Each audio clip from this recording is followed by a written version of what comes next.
ምልክቶች አሉ።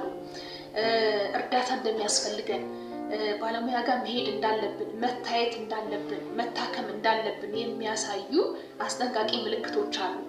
ብዙ ጊዜ ግን ግንዛቤው ላይኖረን ይችላል። ራሳችንን በሚገባ ላንረዳው እንችላለን። ምን እየሆነ እንደሆነ ያው ኢፌክቱን እናየዋለን በየቀኑ ህይወታችን ላይ ምን አይነት ጭንቀት ውስጥ ምን አይነት ስራችን ላይ እየመጣ ያለውን ልዩነት፣ ትምህርታችን ላይ እየመጣውን ልዩነት፣ አጠቃላይ ማህበራዊ ህይወታችን ላይ ያለው ልዩነት ጠቅላላ በፊት የነበርነው ስብዕናችን አሁን ያለውን ስብዕናችን ላይ ለውጥ እየመጣ እንደሆነ እንረዳለን። ነገር ግን ብዙ ጊዜ እርዳታን ለመሻት ኦር ባለሙያ ጋር ሄዶ ችግሮችን ለማስረዳትና ያ ነገር ላይ ምክክር እንዲደረግ ወይም ደግሞ ባለሙያው የሚችለውን ጥረት እንዲያደርግ እንዲረዳን ለመፍቀድ ጊዜ እንወስዳለን። አይደለም በአእምሯዊ ሁኔታ አእምሯዊ የጤና ሁኔታ አይደለም ፊዚካሊ ራሱ አካላችንን ሲያመን ራሱ ብዙ ጊዜ እንዴት ነው የመጠበቅ ሁኔታ አለ። በራሱ ሂል እስኪያደርግ በራሱ እስኪድን ወይ ደግሞ በተለያየ ነገር እንዴት ነው ነገሩ ለውጥ እንዲያመጣ የሆነ የመሞከር ነገር ትሪት የማድረግ ነገር አለ።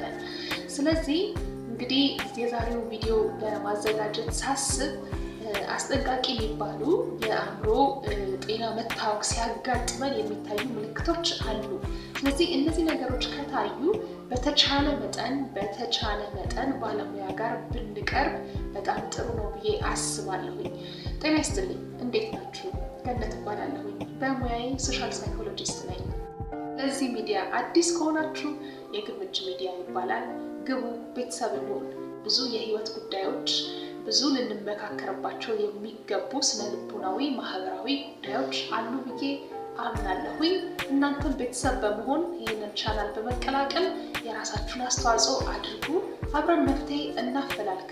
ከፀሐይ በታች ምንም አዲስ ነገር የለምና መልካም ጊዜ ይሁንላችሁ። ይህን ጉዳይ እንግዲህ የአእምሮ ጤና መታወክ ሲያጋጥም ምን አይነት ነገሮች ይስተናግዳሉ፣ ምን አይነት ነገሮች ይታዩብናል፣ ምን አይነት አስጠንቃቂ ምልክቶች ይታዩብናል የሚሉትን ነገሮች በሁለት ከፍዬ ባቀርበው ጥሩ ነው ብዬ አስባለሁ። የመጀመሪያው በታዳጊዎች ላይ እንዲህ አይነት ጉዳይ ሲከሰት ምን አይነት ሁኔታዎችን ያሳያሉ፣ ምን አይነት ምልክቶችን ያሳያሉ የሚለው ሲሆን፣ ሁለተኛው ደግሞ አዋቂዎች በአዋቂ ሌቭል ያሉ ማለት ነው ሰዎች ምንድነው ምልክት ሲያሳዩ ምን አይነት ምልክቶችን ያሳያሉ የሚለውን ነገር ብናይ ደስ ይለኛል። ስለዚህ ወደ መጀመሪያው ወደ ታዳጊዎች ወይም ደግሞ ከ13 እስከ 19 የዕድሜ ክልል ያሉት ታዳጊ ወጣቶች የአእምሮ መታወክ ሲያጋጥማቸው በእርግጥም እርዳታ ሊያስፈልጋቸው ይችላል ብለን እንድናስብ የሚያደርጉ አስጠንቃቂ ምልክቶች ናቸውና እንደሚከተለው አቀርባለሁ ማለት ነው። የመጀመሪያው ነገር ምንድነው? በክብደታቸው ላይ፣ በአመጋገባቸው ላይ፣ በእንቅልፍ ስርዓታቸው ላይ ይሄ ነው የሚባል ለውጥን ስትመለከቱ ነው። እነዚህ በዋነኝነት በጣም መሰረታዊ የሚባሉ ነገሮች ናቸው አይደለ? አመጋገብም እንደገና የእንቅልፍ ሁኔታ እንዲሁም ደግሞ ክብደታቸው ላይ ለውጥን ስትመለከቱ ይሄን ነገር እንዴት ነው ብላችሁ ማስተዋል ይኖርባችኋል። ይሄ የመጀመሪያው ነው። ምክንያቱም የሰው ልጅ በቂ እንቅልፍ ማግኘት አለበት። ኦቨር የሆነ እንቅልፍ ወይም ደግሞ እንቅልፍ ማግኘት ከሚገባን በላይ እንቅልፍ መተኛት ወይም ደግሞ ያነሰ እንቅልፍ ሊሆን ይችላል። ምግብን በጣም መመገብ ሊሆን ይችላል። እንዲሁም ደግሞ የምግብ አፒታይታችን እጅግ በጣም መቀነስ ሊሆን ይችላል። ክብደታችንም እንደዛው በጣም መጨመር ሊሆን ይችላል። ክብደታችንም መቀነስ ሊሆን ይችላል። ስለዚህ ኤክስትሪም የሆኑ ለውጦችን በምንመለከትበት ጊዜ በታዳጊዎች ላይ ማስተዋል ይኖርብናል ማለት ነው። እርዳታ ያስፈልጋቸው ይሆን ብለን ራሳችን ጋር ዲስከስ ማድረግ ይኖርብናል ማለት ነው። ሁለተኛው ነገር ምንድነው? ሌላ ጊዜ ፓሽኔት የሆኑባቸውን ነገሮች፣ ሊያደርጓቸው የሚወዷቸውን ነገሮች፣ የሚያስደስቷቸውን ነገሮች ለማድረግ አለመፈለግ፣ ፍላጎት ማጣት፣ ደስተኛ አለመሆን፣ ምንም አይነት ተነሳሽነት ማጣት፣ እንደ በፊቱ በዛ በሚያስደስታቸው ነገር ደስተኛ ሳይሆኑ መቅረት፣ ይሄም ሌላኛው ምልክት ነው። ሌላኛው በጣም ትልቅ እቅድ፣ በጣም ትልቅ ጉዳይ ሊሆን ይችላል። ያለ ምንም ምክንያት ሀሳባቸውን መቀየር፣ በዚህ ምክንያት ነው ተብሎ የሆነ ነገር ጀስቲፋይ ሲደረግ ወይም ምክንያት መነሻ መንስኤ ሲቀርብለት መልካም ነው፣ ሎጂካል ነው። ነገር ግን ያለምንም ምክንያት ትልቅ የሆነ እቅድ፣ ትልቅ የሆነ ፕላን ፕሮግራሙ ሲቀየር፣ ሀሳብ ሲቀየር ያኔም ኮስችን ማርክ ማድረግ መቻል ይኖርብናል። ለምንድን ነው? እንዴት ነው የሆነው? ይሄ ነገር ለምን ተቀየረ ብለን ማሰብ መጠየቅ መቻል ይኖርብናል ማለት ነው። ምክንያቱም ይሄ ነገር ለብዙ ጊዜ የደከሙበት ያወጡት ያወረዱት እቅዳቸው ፕላናቸው ከነበረ ወዲያው ሲቀይሩት ትክክለኛና ተገቢ የሆነ ምክንያት አቅርበውልን ከሆነ ትክክለኛ ነገር ሊሆን ይችላል። እንዴት ነው? ሎጂካል ነገር ሊሆን ይችላል። ግን ያለ ምክንያት የተቀየረ እቅድ፣ የተቀየረ ፕላን ምን ቢሆኑ ነው? ለምንድን ነው እንደዚህ ያደረጉት ብለን ማሰብ ይኖርብናል። አጥጋቢ ያልሆነ ነገር ወይም ምክንያት ከሆነ ማለት ነው። ሌላኛው ያው ከአእምሮ ጤና ጋር ተከትሎ የሚመጣ ነገር፣ እነዚህ ልጆች እንግዲህ በትምህርት ቤት ክልል ነው የሚሆኑት አይደለ? ከ13 እስከ 19 ከፍተኛ የሚባል የትምህርት ደረጃ ዝቅ ማለት ወይም ደግሞ የትምህርት ፐርፎርማንስ መቀነስ በጣም ይታይባቸዋል። ምክንያቱም እንግዲህ አእምሮ ከታወከ በጣም ከባዱ ሁኔታ ነው የሚያስተናግዱት። ኮንሰንትሬት ማድረግ የማይችሉ ከሆነ፣ ማጥናት የማይችሉ ከሆነ፣ ማቀድ የማይችሉ ከሆነ፣ የቀኑን ፕላናቸውን በሚገባ ማስኬድ የማይችሉ ከሆነ ትምህርታቸው ላይ ዞሮ ተጽዕኖ መምጣቱ አይቀርም። ይሄ ደግሞ በግሬዳቸው መውረድ ይገለጻል፣ ለትምህርት ባላቸው ፍላጎት ይገለጻል፣ ብዙ ነገር ይገለጻል። ስለዚህ ትምህርታቸው ላይ ከነበሩበት በአንዴ የመውረድ አይነት ሁኔታ የሚያሳዩ ከሆነ አሁንም ቆም ብለን ማሰብ ይኖርብናል ማለት ነው። ሌላኛው የአልኮልና የእጽ ተጠቃሚ መሆን። እነዚህ እንግዲህ በጣም ሜጀር የሚባል ለውጥ ነው። ዋና የሚባል ለውጦች መካከል ወይም ደግሞ ምልክቶች መካከል አንደኛው ነው የአልኮል ተጠቃሚነት፣ የእጽ ተጠቃሚነት። እነዛን ተከትለው ደግሞ ከባድ የሆኑ ነገሮች ህይወት ላይ ሀፕን ሊያደርጉ ይችላሉ። ስለዚህ እነዚህ ነገሮች በግላጭ ሊያደርጉ ይችላሉ። ነገር ግን ይህን ነገር መጠቀም እንደጀመሩ ካወቅን በትክክል እንግዲህ ሰፖርት ያስፈልጋቸዋል፣ እርዳታ ያስፈልጋቸዋል፣ የባለሙያ ድጋፍ ያስፈልጋቸዋል፣ ምክክር ያስፈልጋቸዋል ማለት ነው። ስለዚህ አሁንም እንዲህ አይነት ነገሮች የሚታዩ ከሆነ ያው ግልጽ ነው ምንም እርዳታ እንደሚያስፈልጋቸው እነዚህ ልጆች ማለት ነው። ሌላው ስናስተውላቸው ራስን የመጉዳት ነገር፣ ለምሳሌ የተቃጠለ የሰውነት አካል፣ የተቆረጠ እጅ፣ የቆሰለ ነገር ሰውነታቸው ላይ የምናስተውል ከሆነ ጥያቄ ምልክት። ምክንያቱም ለምሳሌ ወድቀን ወይም ደግሞ በሆነ ግጭት በሆነ አደጋ ማይነር በሚባል ነገር ስንቆስል እሱ አይደለም እያልኩኝ ያለሁት የተቆረጠ ነገር፣ የቆሰለ ነገር፣ የደማ ነገር ሰውነታቸው ላይ የምናስተውል ከሆነ ይሄም ደግሞ በተደጋጋሚና በብዙ ጊዜ የምናስተውል ከሆነ አሁንም ኮስችን ማርክ ማድረግ አለብን። ምክንያቱም ለምሳሌ አንድ ጊዜ የሆነ መውደቅ ወይም የሆነ አደጋ ከሆነ ነገር ጋር መጋጨት እንደዚህ ነገር አጋጥሞ ሰውነታችን ሊቆስል፣ ሊቆረጥ፣ ማይነር የሆነ መቆረጥ ማለት ነው። ወይም ደግሞ የመድማት ነገር ሊያጋጥመው ይችላል። ይድናል አይደለ? በሂደት በተወሰኑ ቀናቶች ውስጥ ይድናል። በጣም ሜጀር ነገርም ከሆነ ሐኪም ቤት ሂደን ቲታኖስም ተወግተን አልኮልም ተቀብቶ የመዳን ሁኔታ አለው አይደል? እሱን አይደለም እያልኩኝ ያለሁት። ሰውነታቸው ላይ በተደጋጋሚ የመቆረጥ ምልክት፣ የመድማት ምልክት፣ የመቁሰል ምልክት፣ የሆነ የተፈገፈገ አይነት የሚመስል ምልክት በተደጋጋሚ የምናይ ከሆነ ይህም ጥያቄ ምልክት ያስነሳል። ስለዚህ ምን እየሆኑ ነው እነዚህ ልጆች ብለን ማሰብ አለብን፣ መጠየቅ አለብን ማለት ነው። ምክንያቱም ሁልጊዜ ሰውነት ሊቆስል ሊደማ የተቆረጠ ነገር ላዩ ላይ ሊታይበት ስለማይችል ማለት ነው። ደርሶ አዳዲስ ጓደኞችን ያልነበሩ ጓደኞችን መያዝ፣ ከዚህ በፊት ያልነበሩ ኮሚኒኬሽኖች፣ ከዚህ በፊት ያልነበሩ አዳዲስ ሰዎች ጋር መገናኘት፣ አዳዲስ ጓደኝነት መፍጠር፣ እነዚህን ነገሮች ኳስችን ማርክ ከነበሩ ጓደኞቻቸው ከነበሩ የሚቀርቧቸው ከክላስሜቶቻቸው ጋር ሳይሆን አዲስ የተመሰረተ ጓደኝነት ሰደንሊ ወይም በድንገት ወይም ደርሰው አዲስ ኮሚኒኬሽን፣ አዲስ ጓደኝነት፣ ይሄም ኳስችን ማርክ ያስፈልገዋል። ስለዚህ መጠየቅ ከማን ጋር ነው ምንድን ነው ማለት ማሰብ ይኖርብናል።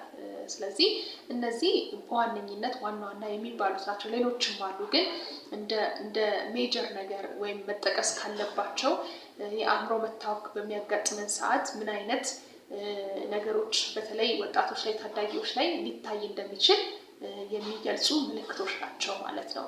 በቀጣይ እንግዲህ አዋቂዎች ስንሆን ደግሞ በአዋቂነት የእድሜ ክልል ስንሆን ሊያጋጥሙ የሚችሉ ከአእምሮ መታወኮች ጋር ተያይዞ የሚታዩ ምልክቶችን በመቀጠል አቀርባለሁኝ ማለት ነው። እነዚህ ምልክቶች እንዳልኳችሁ የአእምሮ የመታወኩ አይነት የተለያየ አይነት ቢሆንም እንደ አጠቃላይ ግን እንደ መነሻ የሚታዩ ነገሮች ናቸው። ስለዚህም ነው እነዚህ ነገሮች ሲታዩ ቸል አንበላቸው የምንለው። ለምን የአእምሮ ጤና ከስር ከስር እየታየ ትሪት እየተደረገ የምክክር ሰርቪስ የሚያስፈልገው ከሆነ የምክክር ሰርቪስ አግኝቶ አሊያም ደግሞ ከፍ ባለ የሕክምና ደረጃ ትሪት የሚደረግም ከሆነ በዛ ሌቭል ትሪት ካልተደረገ ራሱን በራሱ የማወሳሰብ አይነት ባህሪ አለው። ስለዚህ እየተጨመረ ይመጣና በኋላ ላይ በጣም ብዙ ነገራችንን አፌክት ካደረገ በኋላ ጊዜያችንን፣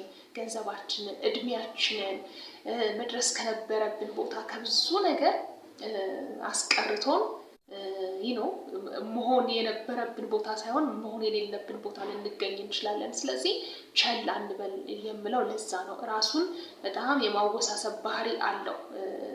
በተቻለ መጠን እነዚህ ምልክቶች ሲታዩ ኮንሸስ መሆን ያስፈልጋል፣ መንቃት ያስፈልጋል።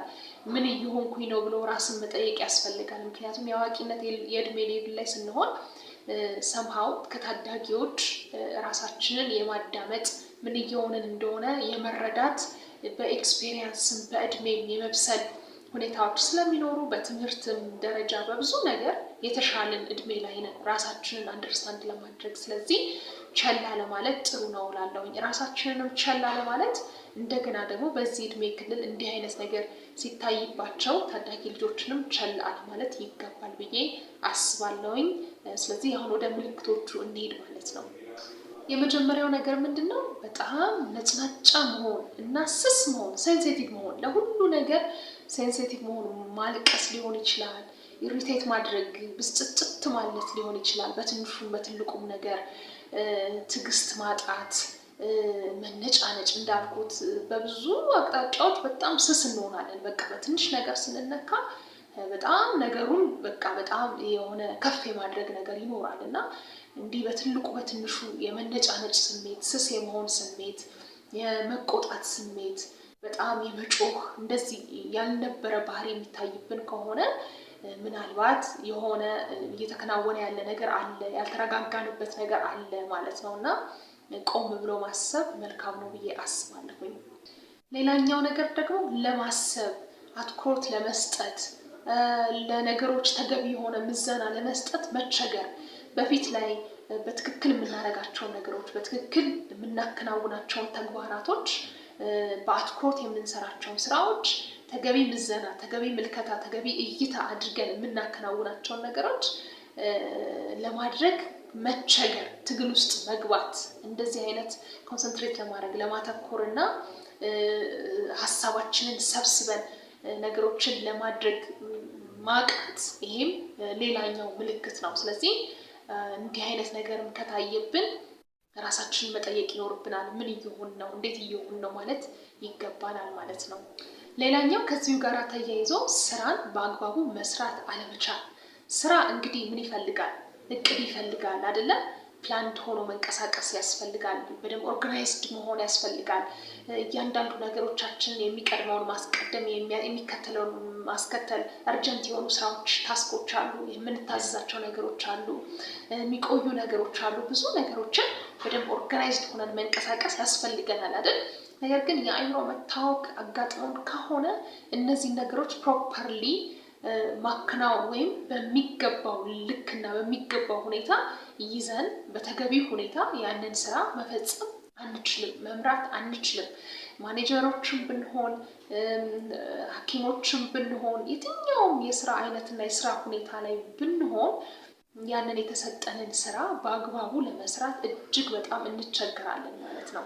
ምክንያቱም ኦልሬዲ አትኩሮታችን የወሰደ ሀሳባችን የወሰደ መረጋጋታችንን የወሰደ ነገር አለ ማለት ነው፣ ገጥሞናል ማለት ነው። ስለዚህ እንዲህ አይነቱ ነገሮች በተለይ የየቀንና የየዕለት ውሏችንን ፕሮፐርሊ እና በተገቢው መንገድ በተገቢ ሁኔታ ውጤታማ በሆነ መንገድና መልኩ ማከናወን ካቃተን በጣም ትልቅ ምልክት ነው። ስለዚህ አሁን መንቃት ይኖርብናል ማለት ነው። ምክንያቱም የየቀኑ ነገሮቻችንን መተግበር ማከናወን ካልቻለን ትልቅ ነገር አጋጥሞናል ማለት ነው። ስለዚህ እርዳታ መሻት ይኖርብናል ማለት ነው። ሌላ እንግዲህ በአዋቂነት የእድሜ ክልል ስንሆን ማህበራዊ ህይወት አለን አይደለ? የጓደኝነት ህይወት አለን፣ የቤተሰብ ህይወት አለን። ነገር ግን እነዚህን የማህበራዊ ህይወቶቻችንን አለመፈለግ፣ ራስን ለብቻ ማድረግ፣ ራስን ማራቅ፣ መደበት፣ ምንም አይነት በፊት ያስደስቱን የነበሩ ነገሮች ላይ ኢንተረስት አለመሆን፣ ፍላጎት ማጣት፣ ምንም አይነት የማህበራዊ ሁኔታ ሰርግን በሉት ወይም ደግሞ መድረስ ያሉብንን ነገሮች፣ ሰው መጠየቅ ያለብንን ነገሮች፣ ይህ የምንሰበሰባቸውን ነገሮች በማህበር በተለያየ ነገር ለደስታም ሰውንም ለመጠየቅ ለሀዘንም ለብዙ ነገር እንደሱ ያሉንን ግንኙነቶች አለመፈለግ፣ ራስን ሪዘርቭ ማድረግ፣ ራስን ወደ ማዳመጥ፣ ራስን እንዴት ነው መነጠል፣ ራስን መሰብሰብ፣ ብቸኛ መሆን፣ ብቸኝነትን መፈለግ፣ ከሰዎች ጋር ያለን ኮሚኒኬሽን ኮምፕሊትሊ በሚባል ሌቭል ከኔ ጠፍቷል በሚባል ሌቭል እንዴት ነው መገናኘት አለመፈለግ፣ እነዚህ ነገሮች አሁንም ምልክቶች ሊሆኑ ይችላሉ። ስለዚህ እዚህ ላይ እንግዲህ ምን እየሆንኩ ነው ብሎ ማሰብ ያስፈልጋል ማለት ነው። ሌላው ከታዳጊዎች ላይ ከሚታየው ምልክት ጋር የሚያገናኘው የስሜት ልውጥውጥታ፣ አንዴ ከፍ አንዴ ዝቅ ማለት ሊሆን ይችላል። የእንቅልፍ ፓተርን፣ እንቅልፋችን የምንተኛበት ሁኔታ፣ የአመጋገብ ሁኔታችን ከፍተኛ የሆነ ለውጥ ሊያሳይ ይችላል። ሌላኛው እንግዲህ በጣም ከፍተኛ የሆነ አሁንም የመደንገጥ ስሜት፣ የመረበሽ ስሜት፣ ያለመረጋጋት ስሜት፣ እንደገና ደግሞ ኬርለስ ለመሆን ሊመጣ ይችላል። የተለያዩ ነገሮቻችን ኬርለስ መሆን፣ ለራሳችንም ኬርለስ መሆን ሊሆን ይችላል። ለነገሮች ኬርለስ መሆን ሊሆን ይችላል። እንደ በፊቱ እንደ ድሮ ኮንሰርንድ አለመሆን ወይም ደግሞ የያገባኛል ስሜት አለመኖር፣ ከግል ንጽህና ጀምሮ ከተለያዩ ነገሮች እንዴት ነው ድሮ የምናደርጋቸውን ነገሮች መተው፣ እንዳልኩት ለሰዎችም ለራሳችንም ለነገሮችም አያገባኝም አይነት ስሜት አይነት ሊንጸባረቅ ይችላል። ስለዚህ እነዚህ ነገሮችን ስንመለከት የሆነ ነገር ሀፕን አድርጓል ማለት ነው አእምሯችን ላይ። ስለዚህ እርዳታን ለመጠየቅ አንዘጊ፣ እንዳልኩት ነው ቅድምም እርዳታን ለመጠየቅ በዘገየን ቁጥር፣ እርዳታ ባላገኘን ቁጥር፣ ነገሩን ትሪት ባላደረግነው ቁጥር ምን እየሆነ ይሄዳል? እየተወሳሰበ ይሄዳል ማለት ነው። ስለዚህ እየተወሳሰበ ደግሞ ሲሄድ ብዙ ነገሮቻችንን፣ ብዙ የህይወት ጎሎቻችንን፣ ብዙ ነገሮቻችንን የማሰር አቅም አለው። ምናልባት እኛ ሀገር አሁን ጥሩነቱ በደንብ የአእምሮ ጤና ሁኔታ በደንብ ጥሩ የሆነ ግንዛቤ እያገኘ ሰውም እርዳታ እንዳለ ባለሙያ እንዳለ እያወቀ እየተገነዘበ እርዳታን እየፈለገ ይገኛል። ይሄ መልካም ነገር ነው። ስለዚህ እንደ ማንኛውም የጤና ሁኔታ ጉንፋን ሲይዘን ስንታመም እንደምንታከመው ሁሉ የአእምሮ ጤና መታወክም ሲያጋጥመን የሆነውን ነገር ለማስረዳት መፈለግ፣ የሆነውን ነገር አውቆ ተረድቶ ተገንዝቦ የባለሙያ ድጋፍና እርዳታ መጠየቅ፣ ይሄ በራሱ ትልቅ ጤንነት ነው። እንደገና 50% የመዳን አስተዋጽኦ ያደርግልናል። ስለዚህ ከትንሿ የተጀመረች ነገር ተወሳስባ ትልቅ ደረጃ ከመድረሷ በፊት ለራሳችን እንድረስለት ለማለት እወዳለሁ። ለዚህ ሚዲያ አዲስ የሆናችሁ ገነት እባላለሁኝ። በሙያዬ ሶሻል ሳይኮሎጂስት ነኝ። ግቡ፣ ቤተሰብ ሁኑ። ብዙ የምንነጋገራቸው የህይወት ስነ ልቦና፣ የማህበራዊ ጉዳዮች ይኖሩናልና መልካም ጊዜ ይሁንላችሁ።